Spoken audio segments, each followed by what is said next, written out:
Hello, everyone, and welcome. Thank you for joining us. I'm Dr. Hope Ferdosian. I'm an internal medicine, preventive medicine, and public health doc at the University of New Mexico School of Medicine and president and CEO of Phoenix Zones Initiative, or PZI. PZI advances the rights, health, and well-being of people, animals, and the planet through education, research, and advocacy. PZI is delighted to host this event on ecological justice and the right to health. This evening, we're joined by our co-sponsors, Brighter Green, the Center for Bioethics and Humanities at Upstate Medical University, the Health and Human Rights Journal, NYU Animal Studies, and Vermont Law School. Before we share more about why we're here tonight, we'd like to give each of our panelists, who you see here on screen, an opportunity to introduce themselves. Elon, would you mind getting us started?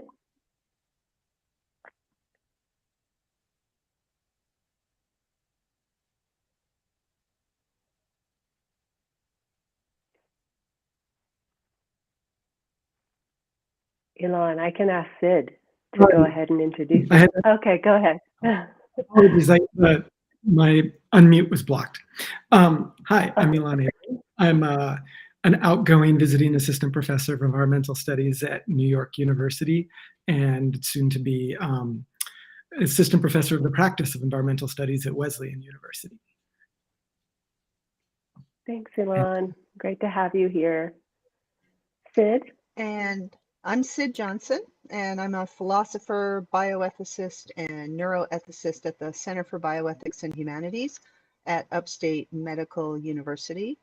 I'm interested in brains of every kind and shape and size, and on neuroscientific research. And as an animal ethicist, I'm also interested in pushing bioethics and neuroethics to be less anthropocentric. And I'm interested in overthrowing human exceptionalism and human supremacy. Thank you, Sid. Mia? Yes, good evening, everyone, and thanks for everyone for being here, wherever time zone you're in. I'm Mia MacDonald. I'm based in New York City. I run a public policy action tank, Brighter Green, and we work at the intersection of environment and animal protection with a focus on equity and rights. Thank you. Thanks, Mia. Jeff? Hi, everybody. Thanks for being here, and thanks to the organizers for organizing. My name is Jeff Sebo. I'm a clinical associate professor of environmental studies and affiliated professor of bioethics, medical ethics, philosophy, and law, and director of the animal studies MA program at New York University. And I work on issues related to the moral and legal and political status of non-humans, as well as the interactions between animal welfare, global health, and the environment. Thanks, Jeff. Lori? Hi, everyone. My name is Lori Sellers. I'm a very recent graduate of New York University's MA in Animal Studies program.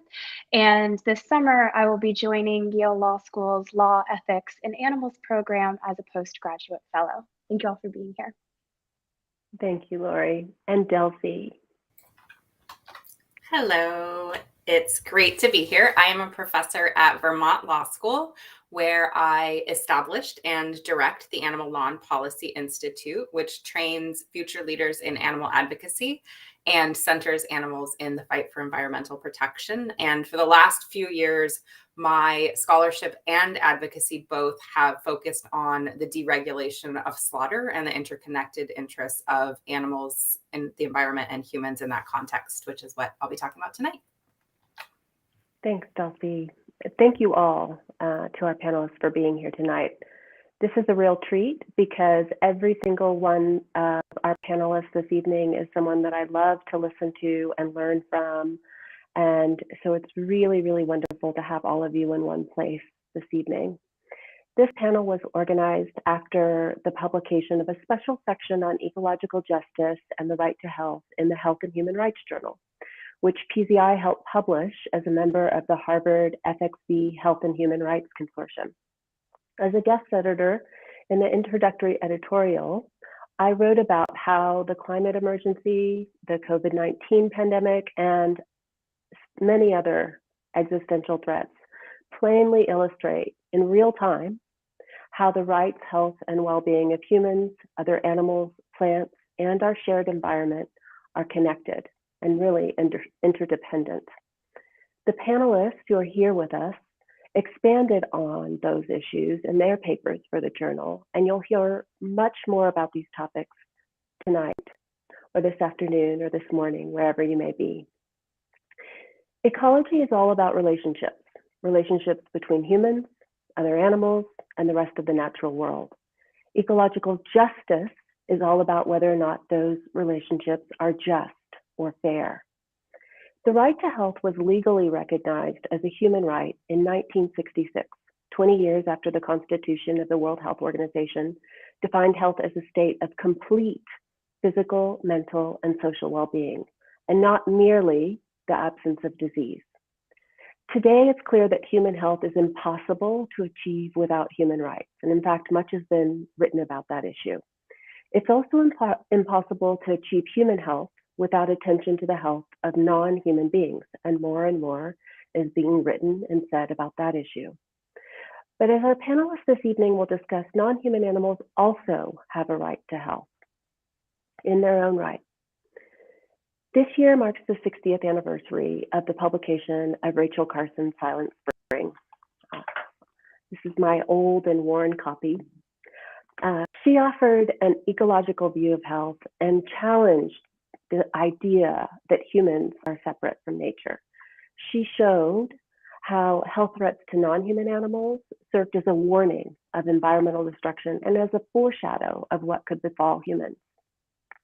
Fortunately, public health perspectives increasingly, they almost have to, emphasized links between the health and well-being of humans, other animals, and the environment. One example is the One Health framework, which we'll talk a bit about tonight, that promotes collaboration among those working in human and veterinary medicine, environmental conservation, public health, and many other fields. But that concept, that One Health concept, has come under some scrutiny for being too human-centered and for failing to see the importance of human and non-human rights and justice in determining health. And that's why at PZI, we focus on a just One Health approach, because we believe health can only be achieved through justice. That's important to human beings, and it's also important to non-human beings. One of the things that I love about Rachel Carson is that she often returned to the importance of a sense of wonder, of curiosity and excitement about the beauty of the world, of each other and of other beings, even in the midst of all the challenges that she plainly saw. My hope is that we can tap into that sense of wonder and that sense of beauty to inspire solutions to the interdependent challenges that we face today, challenges that we face, that other animals face, that our planet faces. So with that, let me please ask Mia to get us started by sharing how the COVID-19 pandemic in particular has provided lessons for potential ways forward. Thanks so much, Hope, for that really excellent introduction. It almost goes without saying that by any measure, this COVID-19 pandemic has been a disaster. US now surpassing 1 million deaths, likely 15 million deaths globally and counting.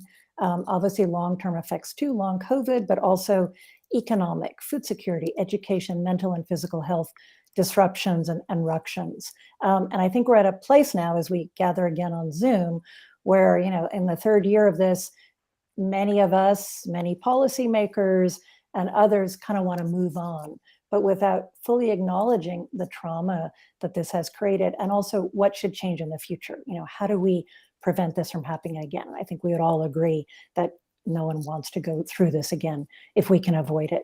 So in my article, what I argue is that this is a real wake-up call, as if we need another one amidst the climate crisis, the biodiversity loss crisis, massive inequalities in many, many parts of our societies and our relationship with the environment and non-human animals, but is that we need a new relationship with the non-human world.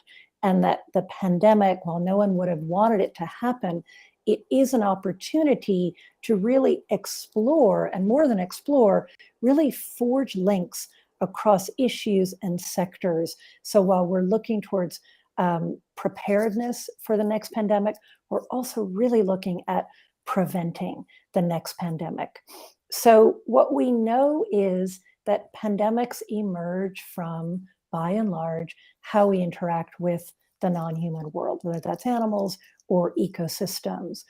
We know that zoonoses, diseases that transmitted from animals to humans, account for 70% of emerging infectious diseases around the world. Zoonoses occur because of increased human encroachment on the natural habitat of wildlife, as well as breeding, confinement, consumption of animals, both wild and domesticated. And while we don't know the precise origin of COVID-19, there's some very good evidence that it did emerge likely from animals that had been bred, likely wild animals to begin with, bred for human consumption with a transmitting animal. Perhaps it's a bat. And we know that zoonoses can also arise from the ways that many of us in the West and increasingly around the world consume and raise and consume animals, from things like factory farming. That's documented, right? And even as COVID has consumed most of our lives for 2.5 years, we've seen outbreaks of avian flu, outbreaks of swine flu that have obvious consequences for human societies and also massive consequences for domesticated animals who are depopulated or slaughtered in ways that I think Delcy will probably talk about in a little bit. So we have 80 billion animals, land animals, that we're raising and slaughtering for food every year, trillions more in the ocean. And we know that some of these are really vectors for zoonoses and future pandemics. So what do we do? And the other thing that I'm also struck by is this isn't really a closely held secret. So a report on preventing the next pandemic that was published in June 2020 by the UN Environment Program and the International Livestock Research Institute declared, quote, pandemics such as the COVID-19 outbreak are a predictable and predicted outcome of how people source and grow food, trade and consume animals, and alter environments. And yet here we are in the third year of the pandemic. And what I see in the public narrative, and I imagine my colleagues will agree, is much more focus on preparedness for a future pandemic. Obviously crucial. We want to save lives. We want to avoid horrible inequities in health systems and health outcomes. But I think the focus on how do we prevent this from happening again? And what is the benefit of that for us in the non-human world? And what does that mean for our relationship with the non-human world? I think that part of the narrative and part of the policy making really needs more attention.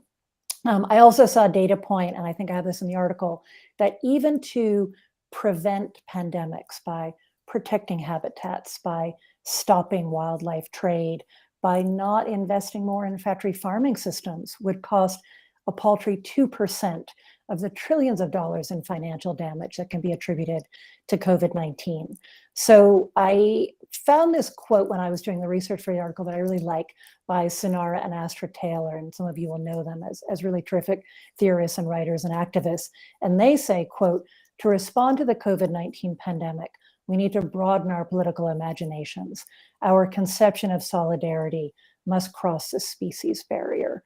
And that's my main message for tonight. Let us see, how do we grapple with this? How do we wrestle with this?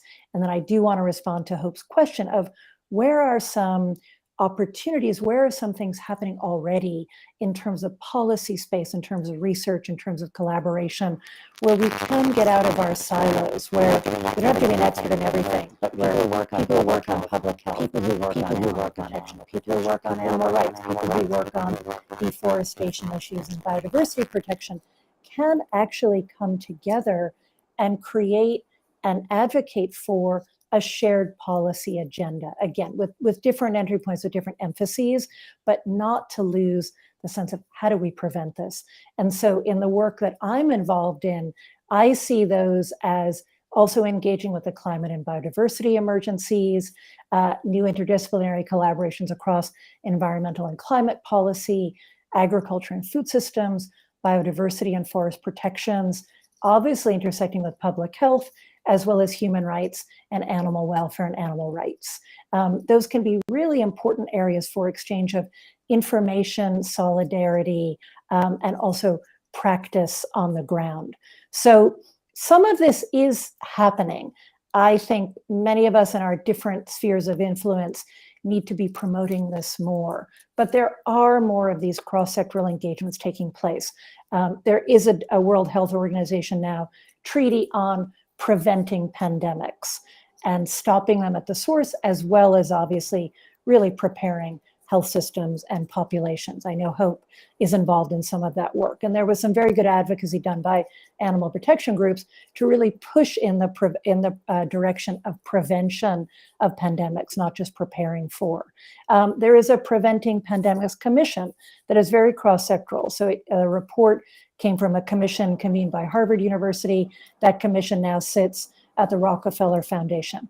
And I think there are a lot of opportunities within these settings for really more collaboration across sectors. There is a new emerging convention on animal protection that some of you may have heard about that a group of lawyers are working on. And the kernel of that idea really does come from COVID-19 and saying, come on, we need to wake up, we need to change how we treat the non-human world. So what does success in this space look like? I mean, I think that's a really in process discussion, but I think to really have systemic change, there will be some disruptions. There will need to be bridging of divides that have separated human and non-human health and rights, have limited some of these intersections, collaborations, real policy development between public health, broad issues of environment, including climate, animal welfare, and also rights broadly conceived. I would just want to end by saying some of these disruptions, some of these new ways of thinking and action, they will be destabilizing in certain ways for certain groups, for certain interests, for certain policymakers, for certain policy processes. But I would say the urgency of resolving the staggering scale of the ecological crisis, advancing justice and rights, it really does demand new theory, new action. This decade, and we're already getting into this decade, right? As climate scientists tell us, or we really will be too far down the road of catastrophic planetary warming. And we know we've done incredible damage to the non-human world, and that's done a lot of damage to human societies as well. So I think there is a lot of opportunity. It's not easy, but that this is a real area where we need narratives, research, collaborations, policy development. And I hope that many of you on this webinar will be engaged in that. And I know that many of my colleagues are already. So I will pause there and hand back to Hope. Thank you, Mia. Mia, you mentioned a number of zoonotic diseases or emergent zoonotic diseases, and earlier Sid pointed out that just today in the Washington Post and in other outlets, there is mention of the first monkeypox case in the US as well. Mia, you also mentioned the Pandemic Prevention Treaty. At PZI, we sent a letter from the medical and public health community earlier today to Dr. Tedros at the WHO, supporting efforts to focus on primary prevention, including the problems you spoke about, Mia. Ilan, I'd like to turn to you. In your paper, you and Delcy draw on the pandemic to argue for a rights-centered regulatory framework in the US that recognizes the interconnected interest of humans, other animals, and the environment. Your paper talks about slaughter, and it followed the release of a memorandum by the US House of Congress Select Subcommittee on the coronavirus crisis, which revealed that COVID-19 infections and deaths among workers at the time of its publication were 3 times higher in 5 of the largest meatpacking companies than originally estimated. And your paper also followed reports about animals being killed in even greater numbers en masse on industrial farms during the pandemic. So Ilan, if I could turn it over to you to talk a little bit about the proposal that you and Delcy have suggested.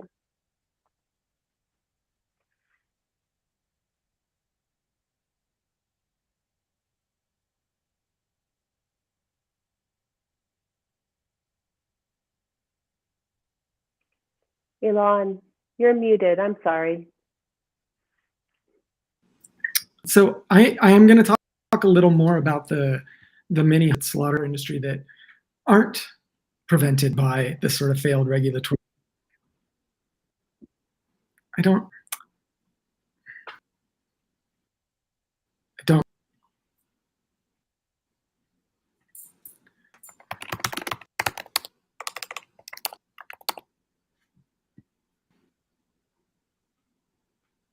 You can all hear me now? We can hear you now. Yeah, thanks, Ilan. We can hear you just fine. I don't know. I know what was going on. It was, but so yeah, I'm going to talk about some of the many ways the regulatory framework fails, and then I'll pass it over to Delcy about what our proposal is. And this report released by the U.S. House Representative Select Subcommittee highlighted a real failure in public as far as COVID was concerned in the slaughterhouse industry. And many factors contributed to this public health disaster. In our article, and the long history of failed oversight of the animal slaughter industry in the United States is beyond its in slaughterhouses, is the failure negatively affects workers, animals, and the environment in multiple other ways. So I'll highlight some of those now. Slaughterhouses are incredibly dangerous places to work. Slaughterhouse workers work elbow to elbow, engaged in fast, repetitive movements with sharp tools. Reports of amputations and hospitalizations are really high.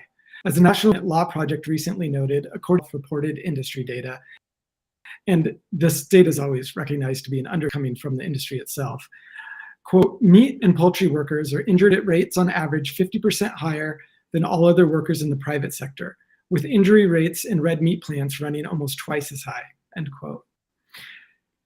Injuries aren't only more prevalent though, they're also more severe. So even when compared to other dangerous industries, they're more severe and more prevalent. An industry response to the pandemic that we were just talking about is again illustrative of the general disregard for worker safety. So despite the high risks posed to workers and their communities, slaughterhouses existed providing even the most basic protections during the early months of the pandemic. A Washington Post investigation found that 3 of the largest meat processors in the United States, quote, to provide protective gear to all workers, and some employees say they were told to continue in crowded plants even while sick, end quote. The government agencies that are supposed to protect workers from these harms failed to do so, and worse, at least with the pandemic, in some instances, they actively facilitated harms. So the Occupational Safety and Health Administration, or OSHA, denied an emergency petition to protect slaughterhouse workers and drastically reduced inspections. They refused to inspect slaughterhouses even in the face of repeated serious COVID-19 related complaints. And meanwhile, the Center for Disease Control softened safety recommendations in response to industry pressure.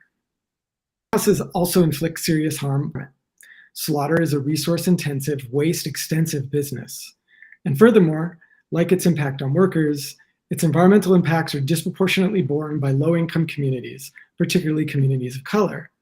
Federal data show that almost half of the slaughterhouses in the United States are in communities with more than 30% of their residents living beneath the poverty line, which is more than twice the national level. And a third are in places where at least 3% of the residents are people of color. Slaughterhouses in the United States, billions of gallons of water annually, discarding used polluted water directly in the waterways. The slaughterhouse pollutants also enter into drinking water supplies via runoff and groundwater fields where the air. Result attacks, autoimmune disorders, bacterial infections, birth defects, cognitive impairment in children, cancers, gastrointestinal problems, miscarriages. These wastewater pollutants also cause algal blooms and dead zones in bodies of water like lakes and even the Gulf of Mexico. These are both fatal to aquatic life and dangerous to human health. Slaughterhouses also create large amounts of air pollution that can cause serious health problems and, of course, are a significant contributor to climate change. Nonetheless, the USDA refuses to consider the environmental impacts of its slaughterhouse policies, and many slaughterhouses routinely violate even the lax federal environmental standards with impunity. So in the very few cases where fines were imposed, they were a minuscule fraction of the potential penalties. And this basically makes the issuing fines an excessive business for the slaughterhouses.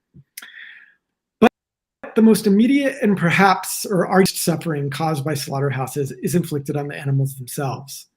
The Humane Methods of Slaughter Act, or the HMSA, makes slaughterhouses handle and kill livestock humanely. However, the USDA has interpreted this law to apply only to mammals. So that includes birds, who are the vast majority of land animals who are killed for food, from even these basic protections. The agency purports to require humane handling and slaughter of birds under the Products Inspection Act. But stated policy is to take action only if inhumane handling or slaughter rises to the level of what they call a process control issue. So if it's like systemic at the slaughterhouse. This means that the USDA does not require humane treatment on a bird-by-bird basis, enforcement only if there is an ongoing pattern or trend of inhumane handling or slaughter. As a result, repeatedly documented throwing, even ripping their bodies from their legs, as well as allowing fully conscious chickens to enter scald tanks intended to remove feathers from dead birds. But because they're still alive, these of them annually, according to die from scalding or asphyxia. So all of this is without enforcement actions from the USDA. And despite the HMSA, mammals also experience severe suffering at slaughterhouses. This includes being fully conscious when having their throat slit, when entering, and even when they're being dismembered. The USDA's own Office of Inspector General has repeatedly condemned the agency's poor enforcement of the HMSA, concluding that it, quote, lacks assurances that inspectors working at slaughterhouse establishments are ensuring that animals are humanely treated, end quote. So these are just some of the very significant ways in which the different regulations to prevent significant harms to humans, animals, and the environment. And now I'm going to go over to Delcy to discuss the sort of legal problem or the administrative problems with the way that regulation is carried out now, and is for potentially addressing that. Delcy. Thank you, Ilan. So I'm going to start with sharing some updates with you, some important things that have happened since we published our paper in the Harvard Health and Human Rights Journal. And then I'm going to turn to a discussion of why the U.S. Department of Agriculture is fundamentally unsuited to providing meaningful regulatory oversight of the slaughter industry and oversight that recognizes the interconnected interests of humans, other animals, and the environment. And then finally, I will discuss what we propose as an alternative regulatory framework. So 1 week ago today, the House of Representatives Select Subcommittee on the Coronavirus Crisis, the same subcommittee that released that previous report that was mentioned, released yet another scathing report about the slaughter industry and the US Department of Agriculture's failure to protect workers in that industry. So what this latest report showed, which was based on the review of about 150,000 documents, as well as interviews with many stakeholders, was extensive coordination between, on the one hand, the meat and poultry industry, and on the other, the US Department of Agriculture, specifically intended to protect profits at the cost of basic worker health and safety. And so, to anyone who's been paying attention for the last few decades even, it's no surprise that the meat and poultry industry is putting profits above everything else. It's also, to anyone who's been paying attention, not a surprise that the US Department of Agriculture is putting industry profits above everything else, including literally worker lives, as well as public health, animal protection, and other things.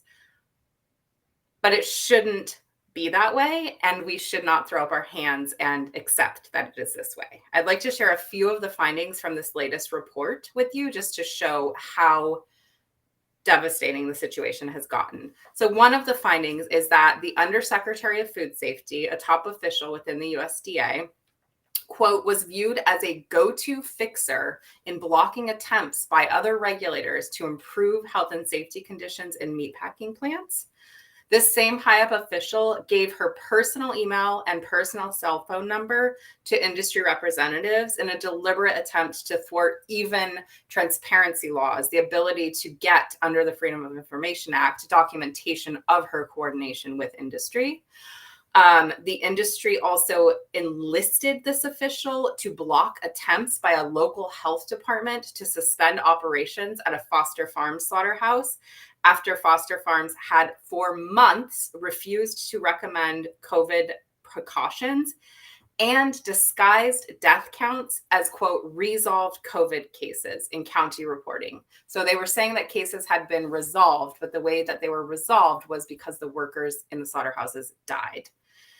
This report also revealed, which ProPublica previously revealed in 2020, that the executive order that Trump issued to keep slaughterhouses open during the pandemic, again, plainly intended to protect profits at all other costs, was drafted by the meat industry, specifically by attorneys for Tyson.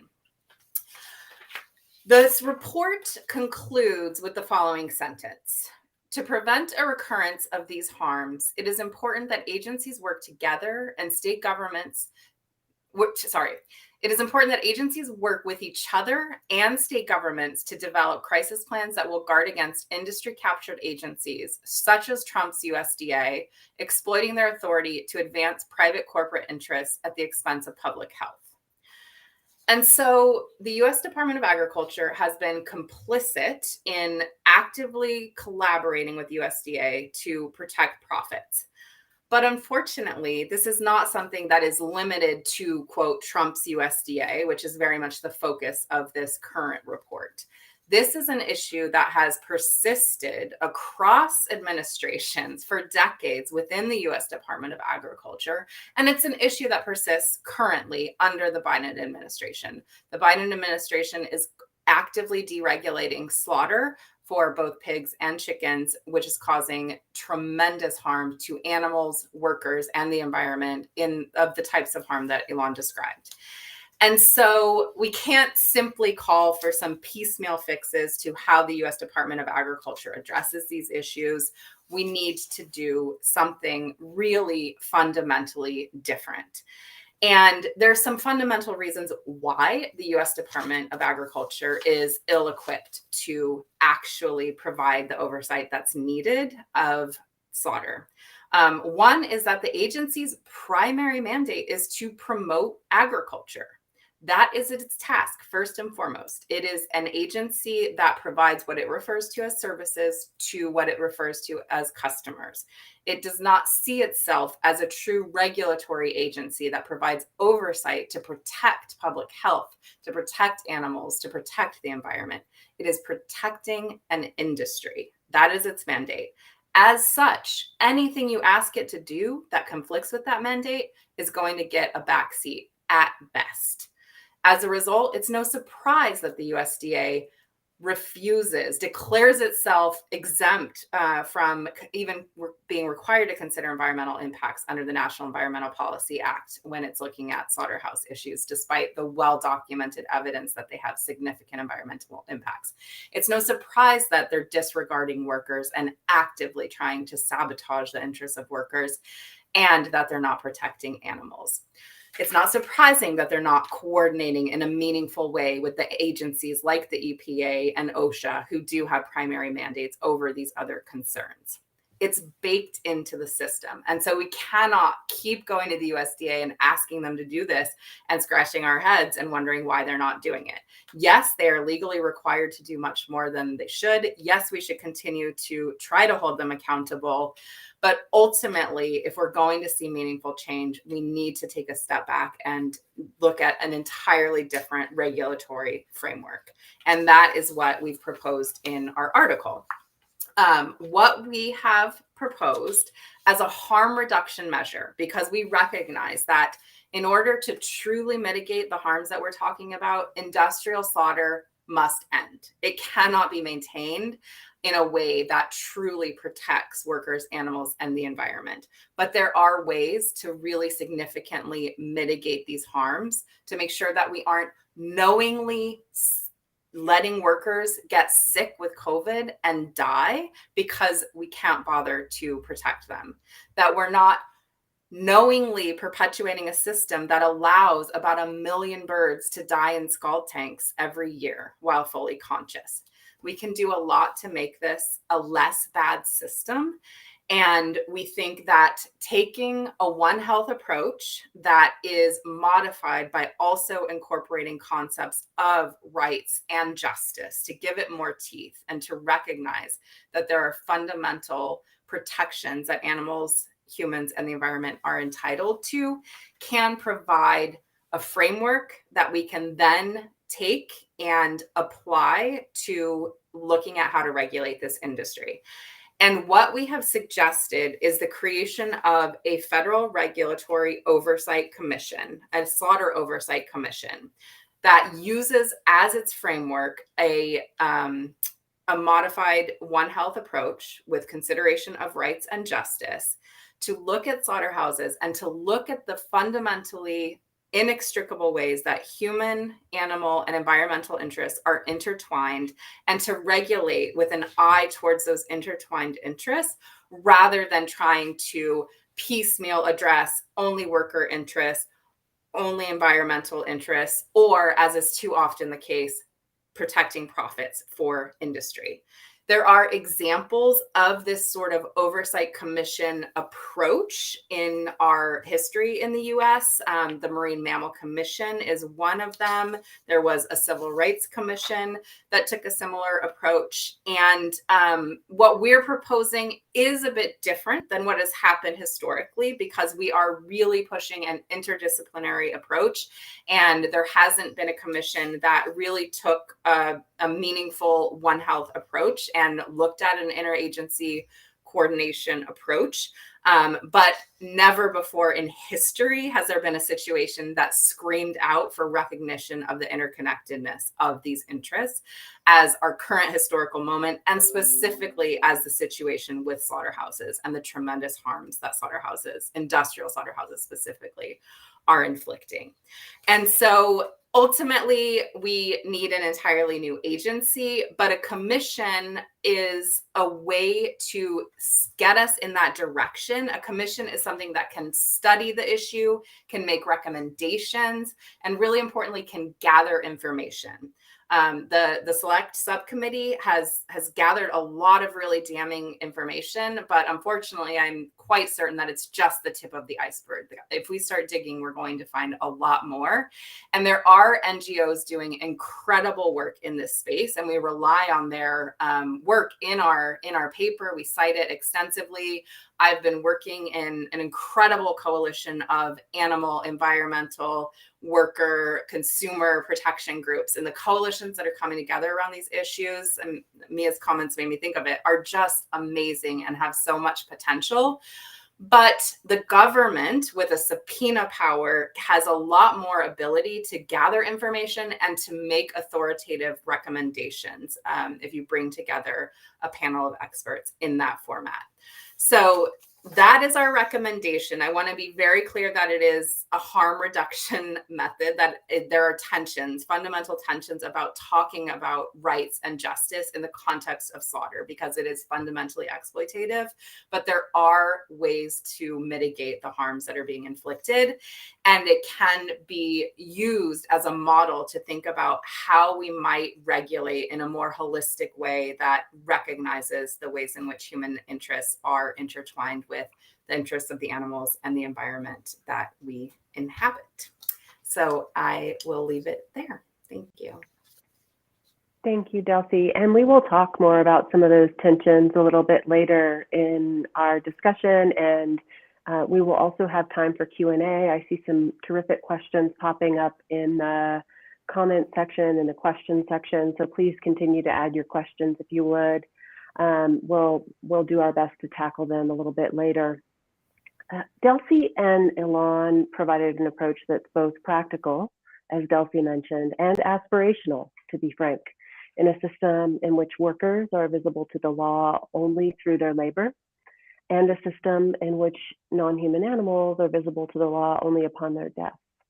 Jeff, in your paper, you, Lori, and Kimberly argue for radical changes in policy, if I can call them that, and that the right to health ultimately requires moving beyond the instrumentalism of humans and other animals. What do you mean by that? Hey, thank you so much, Hope, and to everybody else. Lori and I worked with our colleague Kimberly Bernotas on this paper about animals and a right to health, and we thought Lori could take the lead and discuss how animals were impacted, both directly and indirectly, during COVID-19, and then I can discuss some of the takeaways. So Lori, do you want to talk about the animal impacts? Yeah, absolutely. Thank you, Jeff, and thank you, Hope. So what I think has become very clear from COVID-19, right, is, as many of the other panelists have alluded to, the fact that human health and non-human health are inextricably mixed. And of course, while we all are very aware that the pandemic has resulted in significant impacts on human populations, it's also the case that non-humans have been impacted as well in really significant ways. But what's interesting about these impacts is that various groups of non-human animals have both appeared to have benefited from the pandemic, but also appear to have been harmed by the pandemic as well. Animals have been affected directly by COVID-19 by contracting the virus, either incidentally or being intentionally infected by humans for the sake of research, but they've also been affected indirectly, primarily due to human-related disruptions because of the pandemic. And so this evening, I'm going to touch on just some examples of these impacts on some non-human animal populations. I'll talk a little bit about farmed animals and wild animals in particular. But what I would like to note is just that this is by no means an exhaustive review of the ways in which non-humans have been affected. And since the pandemic is ongoing, we're still developing our understanding of the exact extent and nature of these effects. So starting with farmed animals, I think perhaps the most infamous example of a non-human population affected by COVID-19 might be minks who are farmed for fur. Minks have been directly impacted by COVID because they can contract and die from this respiratory disease. It's estimated, in fact, that millions of minks became infected with COVID-19 since the onset of the pandemic, and an estimated 700,000 of them died from infection alone. And it's worth noting that it's conditions on mink fur farms that facilitate the rapid spread of a respiratory disease by keeping minks in crowded, cramped conditions in open wire cages. But minks also suffered very significantly because of the pandemic's indirect effects on them. Once it was discovered, for example, that humans could pass COVID to mink and then that mink could pass it back to humans, many governments where minks are farmed for fur in large numbers ordered the mass extermination of mink populations in their borders. The most famous example of this was in Denmark, which ordered the extermination of all 17 million individual mink in their country at the end of 2020. And of course, it's not just minks or animals farmed for fur who have been impacted as well. As Elon and Delcy were describing, the COVID-19 pandemic caused significant disruptions in the US slaughterhouse system. And when many animals, particularly chickens and pigs, were not able to be sent to slaughter, many farmers resorted to brutal methods to kill their populations of animals as well, by gassing, electrocuting, shooting them, and subjecting them to ventilation shutdowns. And now, all of these effects on farmed animals are horrific. But it's also worth noting, I think, that it seems that in some ways the pandemic might be benefiting at least future populations of some farmed animals. For example, the situation with mink contracting COVID-19 appears to have inspired some countries like France and the Netherlands to ban mink farming in the future. But it's not just animals who we tend to think of as being under the strictest kind of human control who are impacted by COVID. Wild animals as well have felt the effects of the ongoing pandemic. I'm sure we all heard some of the really fantastic stories of wildlife reclaiming human-dominated spaces at the beginning of the lockdowns. And while some of those stories were overblown, it's also true that some animals like birds, bees, whales, and animals who find themselves near human roadways benefit from a quieter planet. With quieter skies, quieter oceans, and fewer vehicles on the road, some of these animals benefited from COVID lockdowns. But on the other hand, a decrease in human activity also appears to have harmed some other wild animal populations in other ways. For example, the drop in global tourism meant that areas reliant on tourist fees to fund conservation law enforcement saw a decline in income. And many of those areas also saw an intensification of poaching as well. As a matter of fact, a few weeks ago, I was actually in the Philippines doing some diving, and every single dive site that I visited, the local dive guides described how since the beginning of the pandemic, illegal dynamite fishing had increased significantly. And I actually saw evidence myself of this dynamite fishing while I was in the water. But it's not just global tourism, of course. During the pandemic, humans' use of single-use plastics increased dramatically, especially our use of personal protective equipment, which has meant more pollution, and animals becoming entangled and trapped in masks and gloves.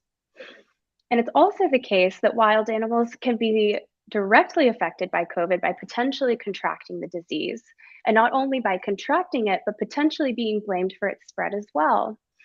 At the beginning of the pandemic, bats in particular suffered from more persecution events as news stories started to break about their possible connection with the onset of COVID-19. And so those are just two groups of animals and just some examples of the ways in which they've been impacted. Of course, there are other categories of animals who suffered effects as well. Laboratory animals who have been used for the development of the COVID-19 vaccine, as well as in basic research. And also lab animals who were not directly involved in COVID-19 research. At the beginning of the pandemic, when universities had to shut down in order to meet lockdown requirements, many lab animals who were already part of ongoing research were exterminated just because there was nobody to come and care for them. And lastly, I'll just briefly touch on one more group of animals who I'm sure are near and dear to all of our hearts, but companion animals, of course, have also been affected by the pandemic. In some cases, many benefited by being adopted out of shelters or having foster homes when there otherwise might not have been. And I know my little dog Alfie appreciated all of the extra time at home with me as well. But it's also the case for some animals that having more time with humans can mean more abuse.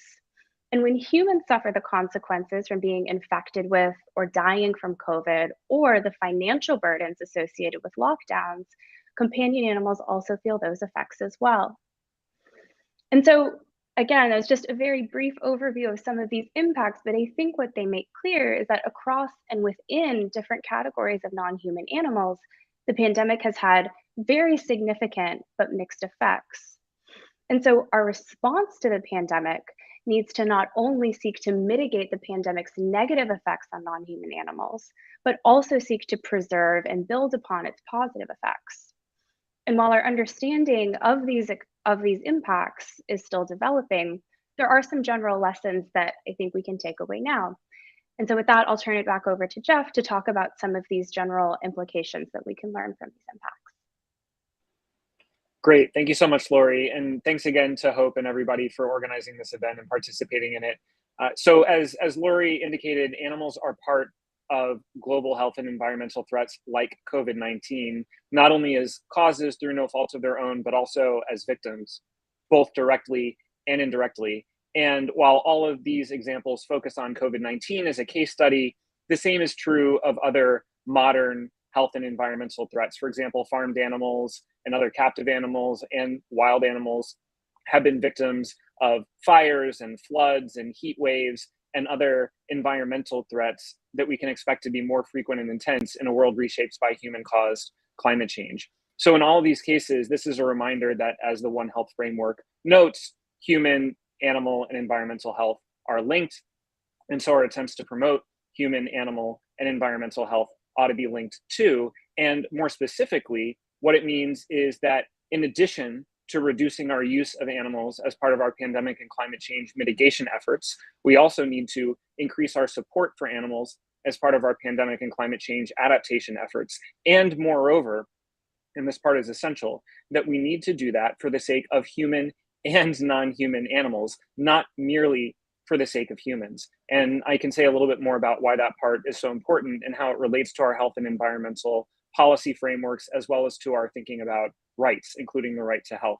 So we have a series of health and environmental policy frameworks that we use in order to wrap our heads around these emerging threats like disease outbreaks and fires and floods and the other types of disasters that are going to be more frequent and intense in a world reshaped by human activity.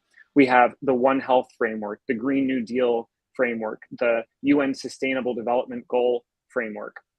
And I can say a little bit about what each of these are, but the punchline in each case is going to be that these frameworks either ignore non-human animals or value them primarily instrumentally for the sake of human beings. And we need to strengthen and expand these frameworks so that they regard non-human animals as valuable in and of themselves. So for example, One Health is a framework that notes that human, animal, and environmental health are linked. And so our attempts to promote human, animal, and environmental health should also be linked. For example, the more we study animal health, the more we can learn about human health, and the more we improve animal health, for example, by limiting the spread of disease in non-human populations, the more we can then limit the spread of disease to human populations. But these examples are instrumentalizing of other animals in that they focus on benefits humans can receive while neglecting benefits that the non-humans themselves can receive. And when we view animal health as valuable for the sake of humans, we can miss opportunities, easy, low-hanging fruit opportunities to improve human and non-human health at the same time. We can easily end up harming or neglecting non-human animals unnecessarily. And so by simply strengthening and expanding One Health so that we attempt to improve human, animal, and environmental health for the sake of humans and other animals, we can find co-beneficial policy ideas that will improve human and non-human lives at the same time. And I can give some examples in a minute. But first, let me note how these other frameworks are similar. The Green New Deal notes the connections between social and economic and environmental justice. It notes that pandemics and climate change are threat multipliers in the sense that they not only introduce new threats, but they also increase ordinary threats like hunger and thirst and job insecurity and housing insecurity and food insecurity and all of these threats that people already face. And so they disproportionately impact the most vulnerable among us who are already at risk in some of these respects. And so what the Green New Deal framework recognizes, to its credit, is that in order to build resilience against pandemics and climate change and other threats like that, we also need to build resilience against all of the ordinary threats that these novel threats are going to amplify by increasing access to, resilience with respect to food and water and housing and income and so on and so forth. But once again, the Green New Deal makes no reference to non-human animals at all, except insofar as it references biodiversity and habitats as valuable, again, for the sake of human populations. So animals are left out of this picture. And then similarly, the Sustainable Development Goals. These are international targets that once again are linking social and economic and environmental justice by saying, here are some things that the international community can do. Here are some goals that the international community can pursue in order to allow all nations to develop and lift themselves out of poverty and meet the needs of their people without harming the environment unnecessarily in the process. This is crucial, this is important, and we need to consider it in the context of international injustice and inequality. That part is important too. But once again, in the 169 targets referenced in the current version of the UN Sustainable Development Goals, some of them reference biodiversity and habitat, but 0 of them reference animals or animal welfare, the needs and interests of individual non-human animals, even though non-human animals are stakeholders for international environmental governance too. And so what all of this shows is that we have powerful frameworks for grappling with these global issues. They note that human and animal and environmental health are linked, and that social and economic and environmental justice are linked. But they do all of that only in the service of helping and saving humans, even though human and non-human animals alike are stakeholders. So by simply strengthening and expanding these frameworks so that they recognize that non-human animals are stakeholders too, we can, again, find all kinds of new ways to improve human and non-human lives at the same time. So some of the other panelists have already mentioned important changes we can make to the food system, phasing down industrial animal agriculture and phasing up humane, healthful, and sustainable plant-based alternatives. We can also make similar changes to our research system, other systems that exploit and exterminate animals unnecessarily. But then we can also find ways to help animals, to assist them, because they are now increasingly vulnerable because of human-caused global health and environmental threats. So for example, when we improve our education systems, we can include more education about these connections between human, animal, and environmental health and well-being. And we can train people to care for animals rather than harm them. When we create new green jobs as part of our just transition systems, when we help people transition away from jobs in harmful industries in the food, energy, and transportation sectors, we can create new jobs that involve caring for animals, rescuing animals, caring for the environment, for natural systems, so that people can be trained to help animals, help nature, instead of harming animals and harming nature.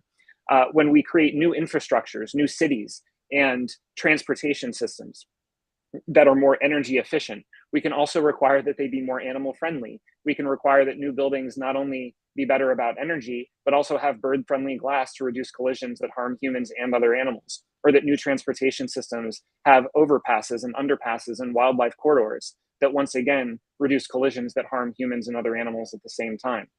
These are the kinds of low-hanging fruit opportunities that we can easily pursue and that are co-beneficial if only someone in the room remembers that animals are stakeholders in global health and environmental policy too. So strengthening and expanding these frameworks to include humans and other animals can help us prevent a lot of harm and do a lot of good. But there is a deeper point to be made here too, and it will be my final point, and then I can turn back to Hope. The deeper point to be made is that there will be a limit to how much we can reduce harm to animals and increase support for animals in a system where animals are treated as objects, property, and commodities under the law. Right now, humans are regarded as legal persons with the capacity for legal rights that are appropriate given our individual interests and needs and relationships. But non-human animals, in most jurisdictions for the most part, are legally classified as objects. They have no capacity for rights according to the law, which makes them vulnerable to all kinds of horrific abuse and neglect. And so in addition to thinking about animal health and welfare, in addition to including animals as stakeholders in health and environmental policy frameworks like One Health, like the Green New Deal, like the Sustainable Development Goals, we need to think as a population about what the basic, fundamental, legal and political status of non-human animals should be. Yesterday, there was a historic trial at the New York Court of Appeals, heard a case on behalf of Happy the elephant, who has lived for the most part on her own at the Bronx Zoo for decades. This is the highest court in an English-speaking jurisdiction hearing a non-human rights case for the first time in history. So the world is changing. People are starting to think and talk about these issues more right now, but we will not be able to fundamentally address the problems that humans and other animals face until we create legal and political frameworks that extend all sentient beings, everyone with the ability to consciously experience pleasure and pain, to have emotional states, to have meaningful relationships with others, until our legal and political frameworks extend all such beings rights that are appropriate given their interests and needs and vulnerabilities. And that is not to say that we all need to have the same rights, that I should have the same rights as a chimpanzee or as a dog or as an ant. It is rather to say that when you think about what we individually need and want, we should have rights that speak to those interests and needs. And one interest and need that is shared across species is an interest in health and flourishing. And so while my right should be different from a squirrel's right should be different from a worm's in all kinds of ways, one right that every sentient being can and should share is a right to health, understood as a right to the degree practicable and possible, have your basic health needs met so that you can seek out opportunities for flourishing in life. And I'll stop there and kick it back to Hope. Thanks for listening. Thank you, Jeff. And I'm so glad you mentioned the trial for Happy, who we all hope can live up to their name someday.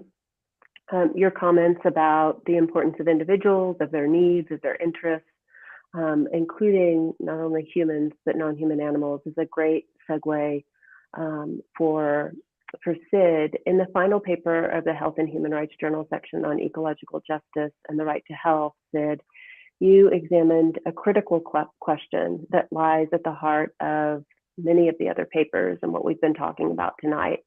Who matters? Who matters enough to warrant a right to health and all the other rights that determine health? And what are our moral obligations that follow to others, to human beings, to non-human beings, to ensure a right to health and to ensure ecological justice? Can you say a little bit more about that as you did in your paper? Sure. Thank you, Hope. And thanks everyone else for your terrific talks. I'm going to talk a little bit here about moral rights and moral responsibilities. So a lot of humans and also non-human animals have been considered what are in philosophy sometimes called marginal cases, who are on the contested edges of moral considerability and concern. And the marginalization of humans and other species is frequently the pretext for denying their rights. And that includes rights to healthcare, to reproductive freedom, to bodily autonomy, and just the rights to live and not to be harmed or killed. And the marginalization of both humans and non-humans is often justified by their characteristics or their traits and abilities, or by the absence of certain characteristics, traits, and abilities. So, for example, it's frequently argued that non-human animals lack the right kind of rationality or cognition required to be moral agents, and therefore they cannot themselves matter morally. They can't have moral status. They simply don't matter. And human beings who consider themselves superior in that regard can use them any way that they please. But of course, some humans are also marginalized on the basis of sex or gender or race or geographic origin or disability. Some humans with cognitive or developmental disabilities are also said to lack the right kind of rationality or cognition. And for those who think that that's what really matters, those marginalized humans don't really matter. And that's how human supremacy is used to oppress both humans and other animals in very similar ways often. Now, there's pretty broad disagreement about what exactly are the criteria for having moral status and for mattering morally, being someone who's entitled to moral treatment and someone who has rights. There is, however, pretty broad agreement across cultural and philosophical traditions about the capacities and the responsibilities of moral agents. And moral agents have responsibilities to respect the rights of others. And they have those responsibilities because they are capable of recognizing and acting on those responsibilities. And that's because they have power and freedom. Since we know what it takes to be a moral agent, we can adopt a really inclusive and expansive way of thinking about moral status and situate it not in the characteristics or capacities of marginalized individuals, but instead in terms of the responsibilities and the obligations of moral agents. And this also recognizes that when someone is marginalized, that it's a moral agent who's responsible for marginalizing them, for denying or taking away their freedom, for denying or taking away their power, or denying and taking away their rights. Even more expansive and inclusive, and recognize that it's not just individual humans who are moral agents, but also collectives of humans. And I think this is helpful because the problems that are facing the world, the ones we've been talking about today, pandemics and climate change, the lack of access to healthcare and clean air and water, cannot be solved by individual actions alone. They require collective action, including actions by large entities like corporations and governments. The solutions to these problems are often framed as matters of individual risk and choice. So get vaccinated, wear a mask if you feel like it, drive an electric car, recycle, save water. They situate responsibility for solving these vast global problems in individual agents. But this neglects the way that these problems are not merely problems of self-interest, but are societal and global and intergenerational and interspecies moral problems for which we have a collective moral responsibility to do something. And the way that these problems are caused is, of course, not by individual actions, but by our collective actions, including the actions of governments and corporations. So an obvious example is energy companies that actively resist policies that would help combat climate change, or governments that refuse to recognize and enact universal health care or regulations that would ensure clean air and water, or as Elan and Delcy mentioned, regulations that would actually prevent some of the most egregious harms to animals in slaughterhouses.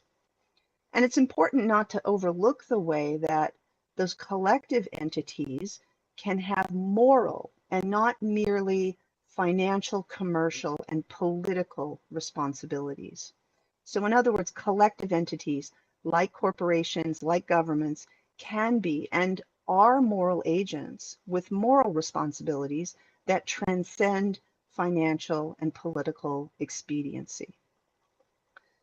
And those collective entities are moral agents because they have some of the same traits that other moral agents, individual moral agents have. They have power, they have freedom, and they have the capacity to recognize and act on the demands of morality and to acknowledge and respect the rights of others. So expanding who we think about as moral agents correspondingly expands moral responsibility for respecting rights and fostering the conditions for health and well-being for humans and animals onto those collective entities who uniquely have the capacity to do something about these global scale health threats like global pandemics and human-caused climate change. Thank you.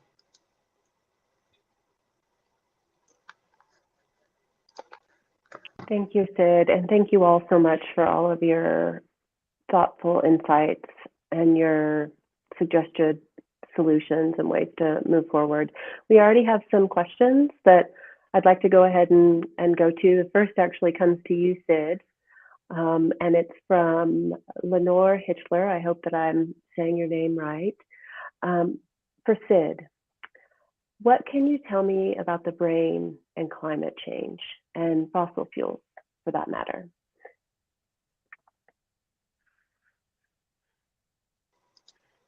Okay, well, we know that there are environmental toxins out there that can affect the brain. So lead pollution is an obvious example of an environmental toxin that directly affects the brain. Leaded gasoline used to be a major source of environmental lead pollution, but today we see it in many communities, and especially poorer communities in the US who have water that's polluted with lead. It's a neurotoxin for which there's no safe amount. It's especially harmful to the developing brains of children, and it can cause irreparable harms to the developing brains of children. We also know that disasters like wildfires and the air pollution that they cause are harmful to human and animal health, and in particular to the health of children and other vulnerable persons. COVID and long COVID, which we are only beginning to explore what the long-lasting harms of those might be, including harms to brain health and to brain functioning. And we don't know what the effects of the stress of this pandemic on all of us is ultimately doing to all of us in terms of our health either. But finally, I think one of the most direct effects of climate change on the brain will be from things like the ongoing stress and anxiety and grief experienced by people, by communities, by societies, as well as by wild animals who are displaced by climate change, displaced by rising seawater or by natural disasters that destroy their homes and their habitats. And we know that those kinds of chronic stressors can actually change the brain and result in impaired functioning. And one example that we have seen really clearly, and Happy the elephant, I'm glad that you've mentioned that, because animals who are held captive in zoos, who are chronically stressed by living in inappropriate and restrictive environments, engage in self-harm. They engage in stereotypies, these harmful repetitive movements. And we also know that their brains are literally damaged by the chronic stress of the environmental deprivations that they experience. So I don't think it's a stretch to think that wild living animals and humans will be harmed in similar ways by some of the impacts of climate change, including the displacement and the disasters that are going to occur. Thank you. That was an interesting question. That's fascinating. Fascinating response too, Sid. You know, one of the things that came up earlier, and then we'll get to some of the other questions that are being submitted, is this tension, is about this tension. Even though there's overlap between various approaches you all have described, there's also this tension between needing and wanting to be aspirational and true to our values, while at the same time working within systems that don't always uphold those values. And of course, this is a problem we see across the push for social, environmental, and ecological justice. Delphi, you pointed to this tension earlier in your comments, and I just wondered if you could speak a little bit more to that, and maybe others have thoughts as well.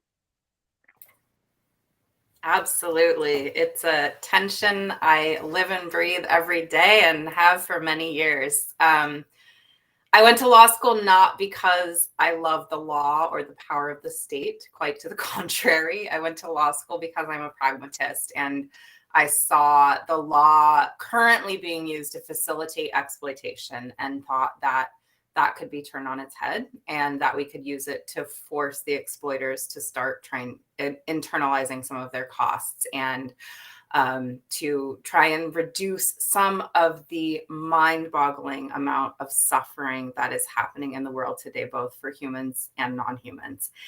And so I often tell my students, because at Vermont Law School, we have very mission-driven students who are coming to law school with a specific vision and goal to change the world, that I'm teaching them to use the master's tools, and there are inherent tensions there. And so I think the most important thing to do is to be mindful about the fact that that is what we're doing, and to never lose sight of it, and to recognize that we're engaged in harm reduction. We're trying to create some change that we can see in the near term, but that we're also laying a foundation for a fundamentally different future, and to always try to have those two things in balance. And that's why I think things like transparency can play such an important role, because getting access to information, bringing more stakeholders to the table, all of those sorts of processes are going to help us get to a future where we've not only reduced the harm, but we're able to fundamentally shift our relationships. So that's some of how I grapple with this, but it's an ongoing process.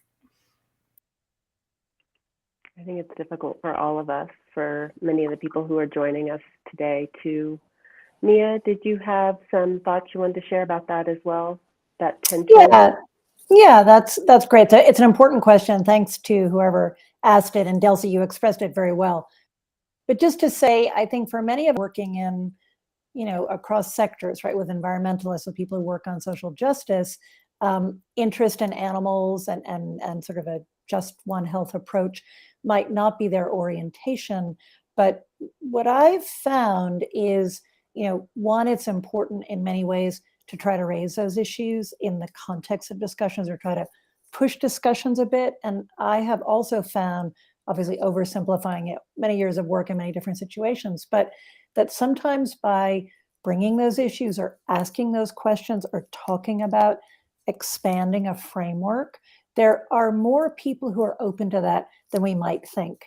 And Jeff brought up the issue of the SDGs and animal welfare. And there are groups working on that. And my experience as both someone who comes from, doing a lot of international work earlier in my career, and then an environmentalist and an animal rights person, an ethical vegan, is that there's more openness to these kind of collaborations. And many of us have talked about that. And I think that's a credit to the work that's been done in the last, 30 years, 50 years, beyond that. Hope mentioned Rachel Carson. Rachel Carson also wrote The Introduction to Animal Factories by Ruth Harrison, which was one of the first books on industrial animal agriculture and factory farming. And she tends to get left out of history, as we know sometimes women do. So I actually think there's more openness to these issues and more potential for collaboration, more actual collaboration. But I agree with Delcy and others that there is a tension, because you feel like you don't want to refer to animals as not subjects of a life. You don't want to accept a certain amount of slaughter because, oh, well, not everyone's going to be vegan right away. But I actually think that there's more resonance around these issues in many different contexts. And so I think it's important that many of us are in those rooms and are in those discourses and commissions and pushing these perspectives. Thank you, Mia. There's another really great question coming in. Considering, and this is from Diana Hewlett. Diana, I hope I'm pronouncing your name correctly. Considering that we are essentially imagining a new paradigm for how we are in relationship with other than human animals, what are your thoughts on the importance of spirituality and religion in this work? You want to take that one? Sure, I can say something about that. Great question. So often when we talk about law and policy, we talk about those in secular terms because law and policy are meant to exist, at least, in liberal democracies, in a multicultural society with some religious and some non-religious people. But we also need to have frameworks and narratives that can situate these beliefs, these values, these practices in the systems that people actually accept and lead their lives in accordance with. And for that reason, I think it actually is really important, given that religious and spiritual views are so prevalent in society. It is really important to engage with those views because if people can find these beliefs and values and practices in those views, then that will make the animal and environmental health and well-being and rights and justice issues that we want to be exploring, that'll make that so much powerful. But the other thing to note is that if we as people in the animal or environmental movements want to go about that kind of work in the right way and are not ourselves part of those religious traditions, then there are more and less effective ways to support the right kinds of changes and progress in those traditions, namely supporting work already being done by cultural and religious insiders in those traditions to promote those issues, rather than as outsiders to go into those communities and tell people this is how you should interpret your own scripture and this is how you should interpret and update your own practices. Because in all cases, there are people in all of the major religions and all major cultures, really. I mean, I can't speak for every culture, but in many, there are people who are advocating for novel, updated interpretations of their practices and traditions and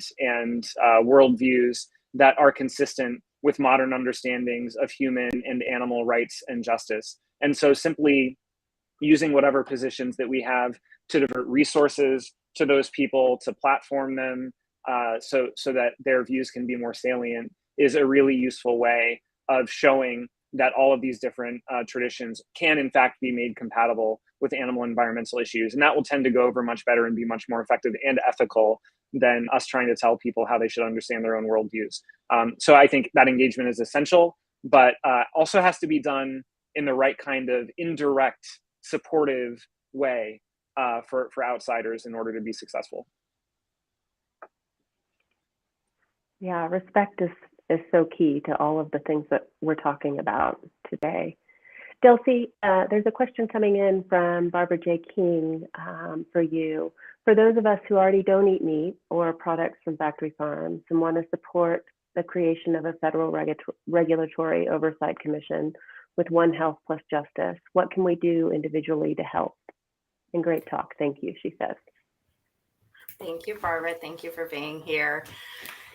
Yeah, there's a lot that those of us who've chosen to opt out of supporting this industry can still do and need to still do, because I think it's important to understand that Americans are eating more animals per capita than ever before in history.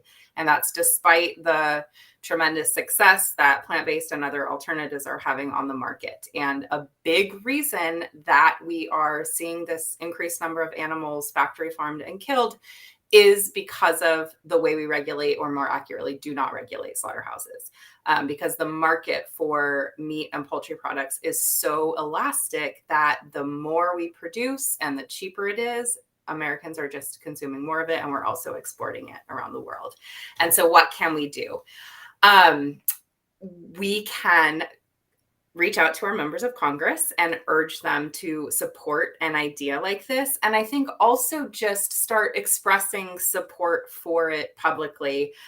Elon and I wrote this piece. It's a pretty short essay that we wrote for the journal. And it was kind of a think piece to sort of just pull together the framework of the idea and put it out there in the world and see how it went, see what kind of response it got. And now that we're starting to talk about it, I'm starting to think in more concrete detail about, what would this look like? How would we structure a framework to ensure that there isn't capture, that the various interests are adequately represented? And so I think the next step, and I haven't talked about this, Elon, but I think we're going to have to write a follow-up piece. So I hope you're on board with me, is to really sketch it out in more detail and then get it in front of some lawmakers and get them to do this. And this shouldn't be, oftentimes this sort of approach of studying an issue, making recommendations is sort of the alternative that you get when you don't get what you really want. So for example, 2 decades ago, when folks were pushing for the ending the slaughter of downed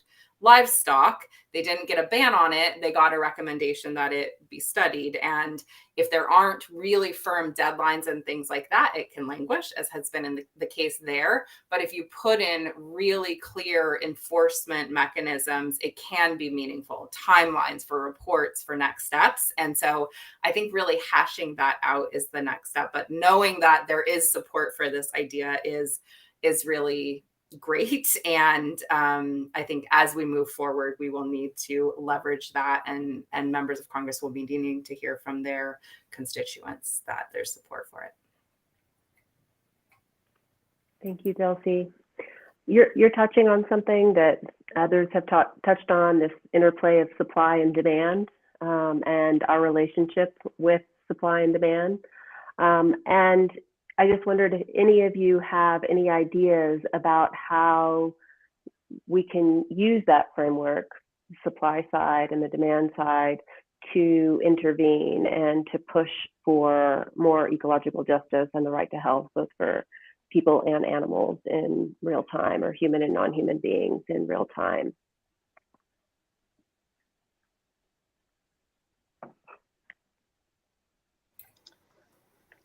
I don't have great ideas about this. I wish I could say that I did, but you know, one idea that that you hear about a lot when people complain about gas prices, for example, is that in the U.S. actually we pay a lot less for gasoline than people in other countries do, for example, in Europe, and the idea that, you know, harmful products that we buy should come with a surcharge, right? There should be this a tax on them. I mean, anyone who's a vegan knows that you always pay the vegan surcharge to get vegan food in a restaurant or something like that. But, you know, when we're talking about products that actually harm the environment, like fossil fuels, like meat production and so on, you know, those things should cost more.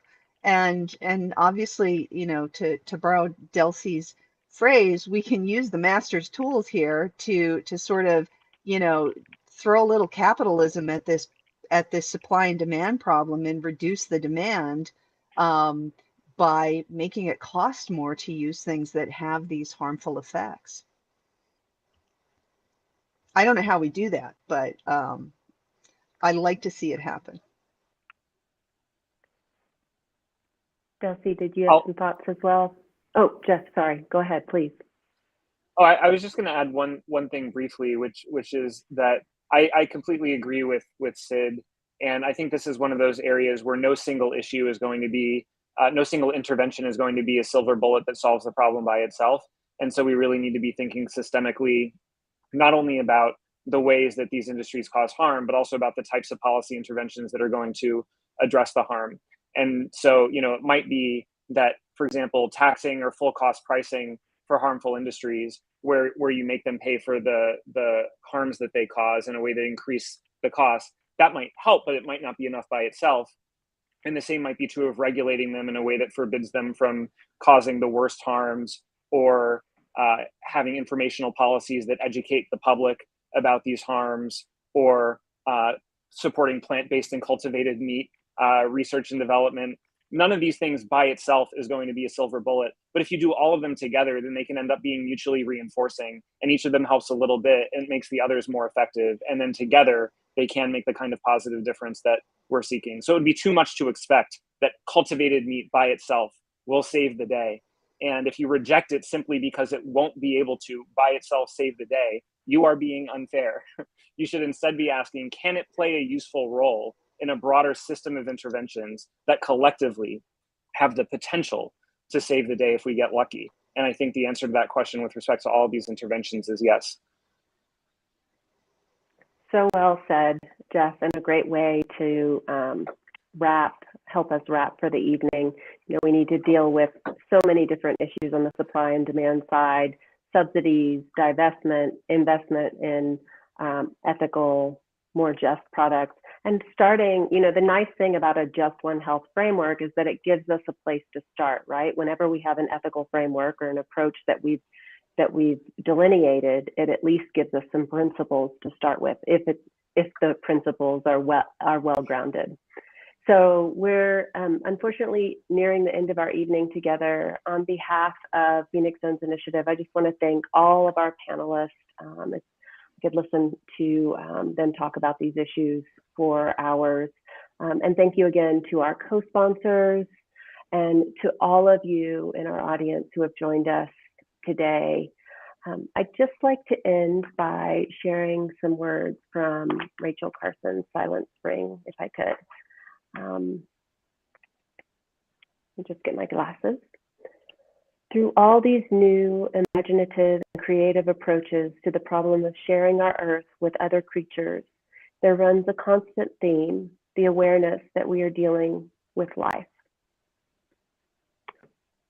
As we've seen here tonight, an emphasis on ecological justice could help us all claim our right to health and to life. To learn more about and to support our efforts to advance ecological justice and the right to health, please visit phoenixzonesinitiative.org, where you can also sign up for our newsletter for regular updates. On our website, you can also find ways to support our work, either through a donation or in other ways. There are many other ways to get involved. We're working on some of the very issues that were discussed tonight. For example, making sure a pandemic prevention treaty and the Sustainable Development Goals consider animals as well as particularly vulnerable human beings through a Just One Health approach. And you can learn more on our website, phoenixzonesinitiative.org. Thank you, everyone. Thank you to our panelists, and good night.